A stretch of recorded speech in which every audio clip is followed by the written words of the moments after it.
Bonsoir tout le monde, j'espère que vous allez bien, j'espère que vous vous portez bien.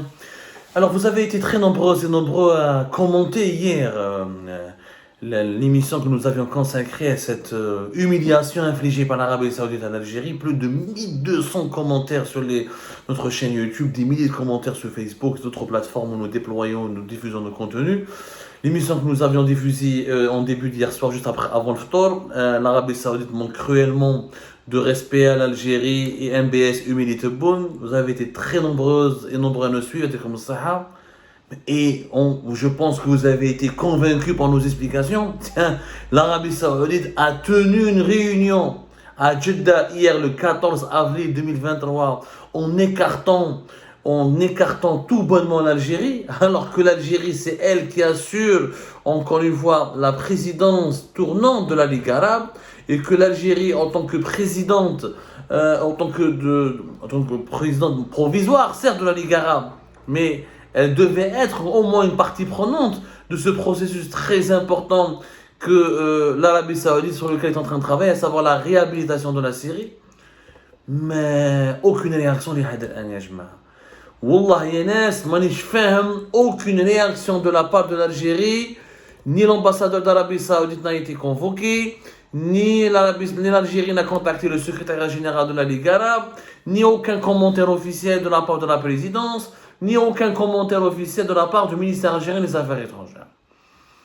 Une réunion stratégique qui s'est tenue à Jeddah, en Arabie Saoudite, hier 14 avril, pour parler d'un sujet d'un dossier dont l'Algérie avait abordé et que l'Algérie voulait concrétiser lors du dernier sommet de la Ligue arabe qui a été organisé le 1er novembre et le 2 novembre 2022 à Alger. Rappelez-vous, c'était à ce moment-là que l'Algérie devait acter la réhabilitation de la Syrie, ou du moins proposer au vote des membres de la Ligue arabe de soumettre au vote des membres de la Ligue arabe la délicate question du retour au sein de la Ligue arabe de la Syrie après plus de 10 ans d'exclusion. Depuis novembre 2011, la Syrie n'est plus admise au sein de la Ligue arabe.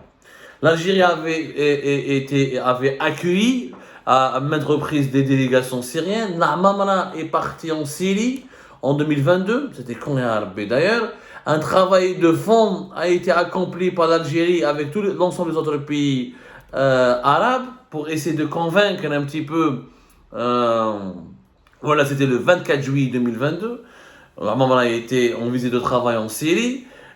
Donc l'Algérie a beaucoup œuvré pour le rapprochement entre la Syrie et les autres pays arabes pour mettre fin à l'isolement, à l'exclusion de la Syrie. Et elle était d'ailleurs l'un de ses chevaux de bataille, et c'était son principal objectif. Le premier point de la feuille de route qui était programmé pour le sommet de la Ligue arabe le 1er et le 2 novembre 2022 à Alger, c'était le retour de la Syrie. C'est l'Arabie Saoudite, le plus normalement du monde.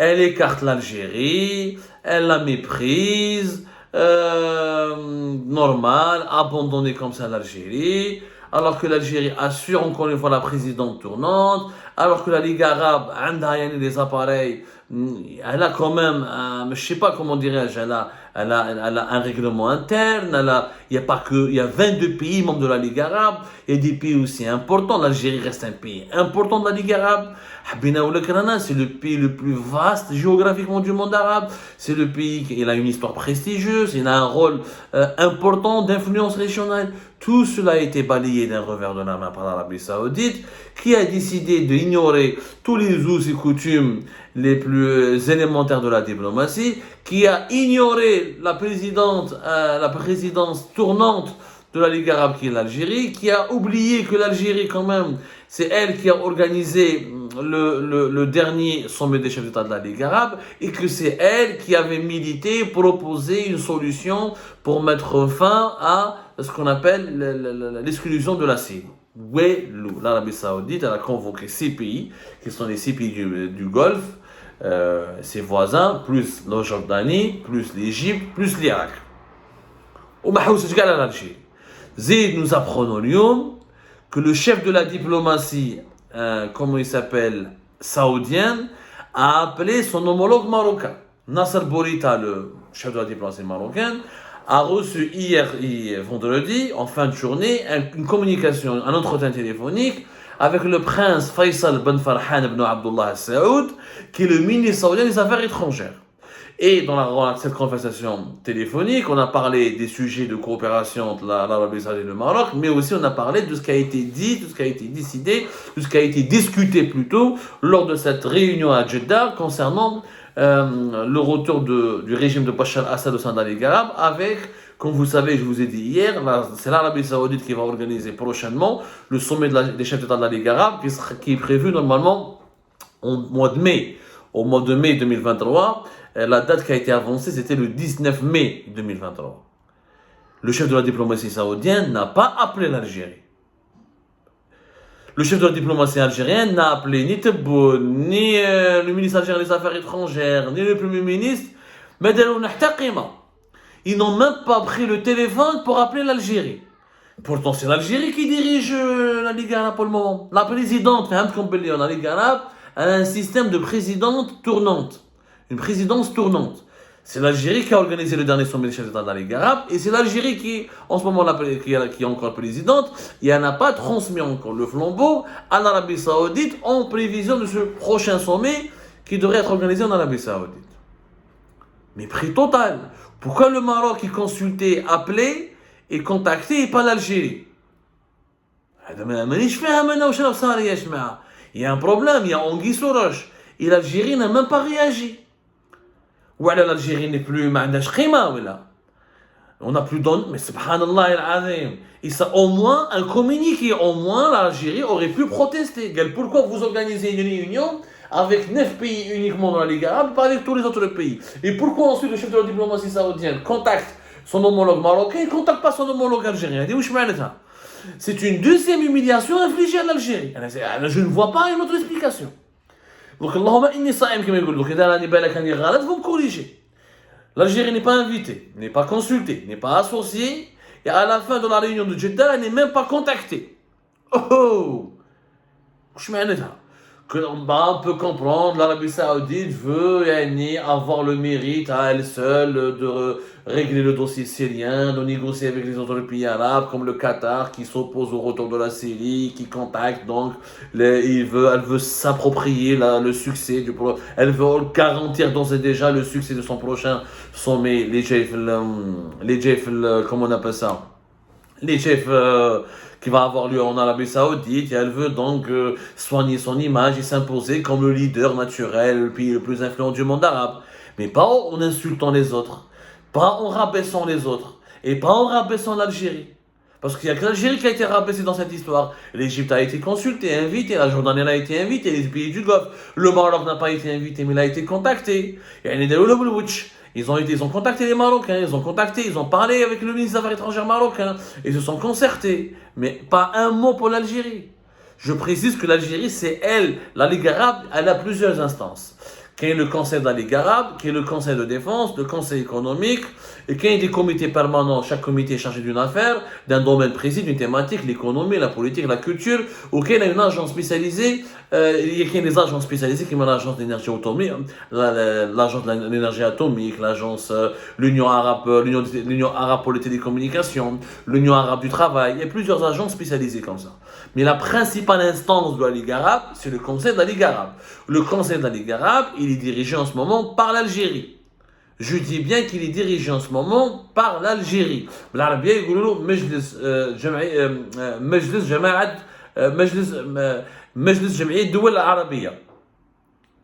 c'est l'Algérie qui le dirige.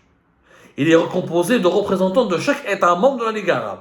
Et la présidence du Conseil, elle est tournante. Et le secrétariat général de la Ligue arabe, il est élu pour une majorité de 2 tiers, pour un mandat. La présidence actuelle du Conseil de la Ligue arabe est assurée par l'Algérie. L'Algérie, qui est présidente du Conseil de la Ligue arabe, elle a été ignorée, écartée, mais n'a même pas été contactée téléphoniquement. Même pas un appel téléphonique.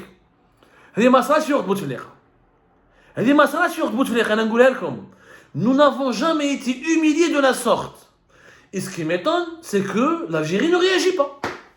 Gadin, مهبطين رصانا, تبونوا جمعتهم, mépris total. Mépris total. Mépris total. La moindre des choses, faites un communiqué. La moindre des choses, il faut convoquer une réunion du Conseil de la Ligue arabe. Pourquoi vous avez fait une réunion à part à Jeddah? Voilà.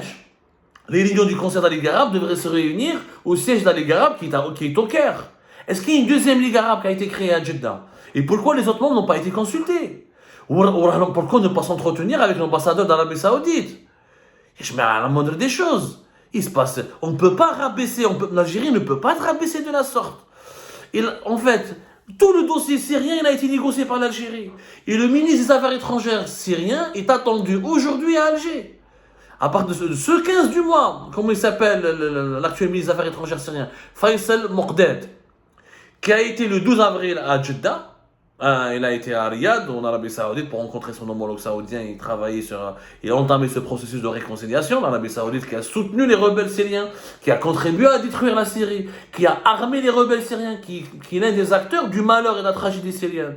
L'Algérie qui a toujours observé une neutralité, qui a toujours une position honorable et noble, non à l'ingérence étrangère. Il ne faut pas armer les opposants et les rebelles, il ne faut pas militariser les conflits syriens. Et pourtant, aujourd'hui, elle est écartée, elle est rabaissée. Normalement, d'après nos sources, Faisal Moqdad, le chef de la diplomatie syrienne, est entendu à Alger. Mais on aimerait bien que l'Algérie réagisse honorablement et qu'elle proteste auprès de l'Arabie Saoudite de la façon la plus vigoureuse. On a su, et on savait, et on a bien compris qu'il y avait des mauvais rapports entre l'Arabie Saoudite et l'Algérie depuis 2 ans. On les a expliqués hier pourquoi. Les 3 principales raisons, à cause du dossier marocain, le refus de la médiation de l'Algérie, le refus de la médiation saoudienne par l'Algérie, les contacts, le rôle de l'Algérie dans la réunification des rangs et des factions palestiniennes, le rapprochement de l'Algérie, le rapprochement du Hamas, les contacts approfondis entre l'Algérie et le Hamas, la réhabilitation du Hamas par l'Algérie, et surtout la personnalité d'Abdelmajid Tebboune, sa personnalité intempestive, ses dérives, ses dérapages, lorsqu'il voulait imposer sa feuille de route, lorsqu'il a voulu s'imposer comme le chef de la Ligue des pays arabes, lorsqu'il a voulu imposer son tempo, ses idées.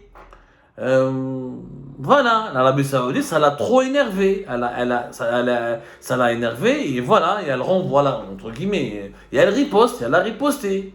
Ok, dans certaines, quand 2 pays ne s'entendent pas, c'est pas aussi grave, il y a des malentendus, ça peut arriver, le temps que avec un peu de dialogue, de concertation, on essaie de mettre à plat les malentendus, de trouver des issues. Mais on ne peut pas, quand un pays, là, l'Arabie Saoudite, a humilié l'Algérie. L'Algérie n'a pas humilié l'Arabie Saoudite.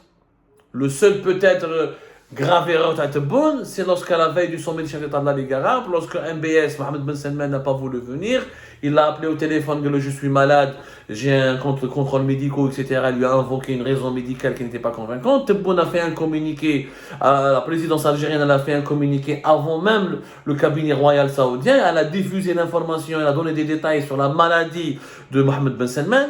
C'est-à-dire qu'une communication d'ordre privé et diplomatique a été fuitée par Abdelmajid Tebboune sans avoir autorisation et l'accord et le feu vert de l'Arabie Saoudite et du roi et du prince héritier saoudien Mohamed Ben Salman, parce qu'il n'a pas communiqué à son public, il n'a pas communiqué à sa population, et le cabinet royal de la monarchie saoudienne a été obligé donc de commenter le communiqué de la présidence algérienne et de le préciser et de le corriger en disant non, c'est pas un problème grave, etc. Et c'est pris en charge par les médecins, et ça a beaucoup gêné les Saoudiens. C'est ce qui a d'ailleurs provoqué une petite prise de bec entre Tebboune et Mohamed Ben Salman lorsqu'ils se sont croisés à Doha lors de l'inauguration, lors de la cérémonie inaugurale de la Coupe du Monde 2022. Il y a eu une prise de bec, ensuite les 2 hommes se sont calmés et ils se sont réconciliés. Enfin, ils se sont réconciliés, non, ils étaient gentlemen, on va dire. Ils ont respecté un petit peu les formes de l'élégance. C'est-à-dire ils n'ont pas voulu aggraver leur malentendu. Mais là, Mohamed Ben Salman se venge contre l'Algérie. Il se venge contre l'Algérie contre cette affaire du communiqué de la veille, du sommet des chefs de la Ligue arabe à Alger. Il se venge de la manière la plus, comment dirais-je, la plus cruelle, la plus basse, la plus immorale. Tu ne peux pas manquer de respect à l'Algérie, Agdak. Quand même, c'est elle qui assure la présidence du Conseil de la Ligue arabe. Et elle est écartée, même pas informée. Et elle n'est même pas contactée téléphonique, même pas un appel téléphonique. Non. بلادنا ما كانتش هكذا. ولينا ارخص من بصله. Il dit que la gestion chaotique de M. Tebboune, sa méconnaissance des enjeux et des nuances de la diplomatie, c'est son comportement carnavaleresque, voilà. Quand on fait du carnaval, quand on confronte le carnaval et la diplomatie, voilà ce qui arrive à notre pays. Abdelmajid Tebboune aurait pu, sous l'époque de Abdelaziz Bouteflika, jamais, je dis bien encore jamais, l'Algérie n'a été traitée aussi maltraitée, n'a jamais été aussi méprisée. Abdelaziz Bouteflika a toujours su comment imposer des formes d'élégance, de séduction, comment rassurer les uns et les autres, donner des gages aux uns et aux autres, comment maintenir des équilibres et comment se faire respecter par les autres pays, les autres puissances régionales et mondiales. Guillaume Boulina est court-circuité, ignoré, écarté dans l'un des dossiers les plus stratégiques sur la scène géopolitique régionale au Moyen-Orient, dans l'Afrique du Nord. Ça ne peut pas passer. Ça ne peut pas passer, il faut rapidement corriger ses erreurs, il faut rapidement remédier à ces maladresses, il faut trouver une solution définitive, il faut que l'Algérie retrouve son prestige, il faut qu'elle trouve une solution à ses problèmes avec l'Arabie Saoudite, il faut que cette marginalisation de l'Algérie, elle doit cesser et tout de suite et le plus rapidement possible. Et on ne peut pas rester silencieux, le silence de la presse algérienne, le silence des autorités algériennes est une troisième humiliation. Après la première et la deuxième humiliation, c'est une troisième humiliation. ربي يجيب الخير يا جماعه وصحفت لكم tout à l'heure اذا ما تلاقيناش صحفت لكم encore une fois à tout à l'heure pour d'autres éclairages et d'autres révélations et d'autres explications d'actualité algérienne de ces dessous très complexes.